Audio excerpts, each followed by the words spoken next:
В этом году исполняется 105 лет известному писателю, знаменитому партизану, основоположнику темы партизанской войны казахской литературе Касыму Кайсенову.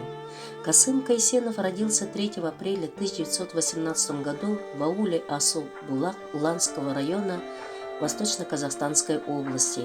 Его отец Кайса и мать Биджамал были обычными тружениками.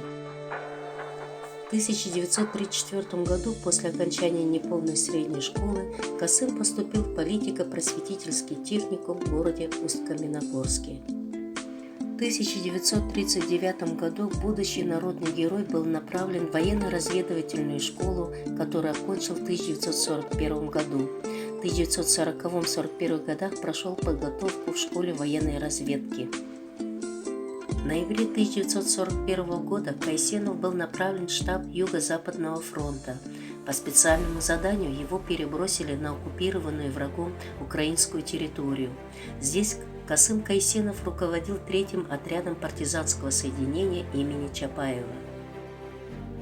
В партизанском движении имя Касыма Кайсенова Васи стало известным, его горячо любили местные жители. Более того, имя его, Вася, вселяло в людей уверенность, что мир придет. Он всегда оставался живым в самых опасных операциях. Среди подвигов Касыма Кайсенова захват Букринского плацдарма, освобождение из концлагеря Белая Таня свыше 700 политических заключенных, форсирование Днепра. В концлагере Белая Таня содержалось около 700 пленных. Все подступы к лагерю были заминированы. В случае ухода из лагеря они были готовы полностью уничтожить лагерь. Партизанский отряд Кайсенова безупречно выполнил задание.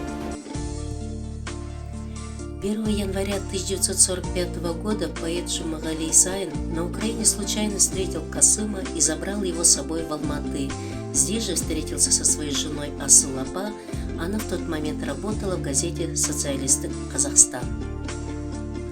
Касым Кайсенов – основоположник темы партизанской войны в казахской литературе, автор почти 30 книг, в которых правдиво описывал самые трудные периоды Великой Отечественной войны, беззаветный героизм простых солдат. Его первая книга «Юные партизаны» вышла в свет в 1954 году. После этого были опубликованы книги «Илько Ветряк», «Партизаны Переяславля», «Из когтей смерти», «Мальчик в тылу врага», «На Днепре», «В тылу врага», «Партизанские тропы» и многочисленные рассказы, очерки, сборники повестей. 9 мая 1995 года указом первого президента Республики Казахстан Нурсултана Абишевича Назарбаева Касым Кайсенов был награжден званием Халық Кахармана, самой высокой награды в стране. Также он награжден орденами Богдана Хмельницкого, Отечественной войны первой степени, орденом за заслуги, знаком чехословацкого партизана, 25 медалями СССР и зарубежных стран, почетными грамотами Казахской СССР и Украинской ССР.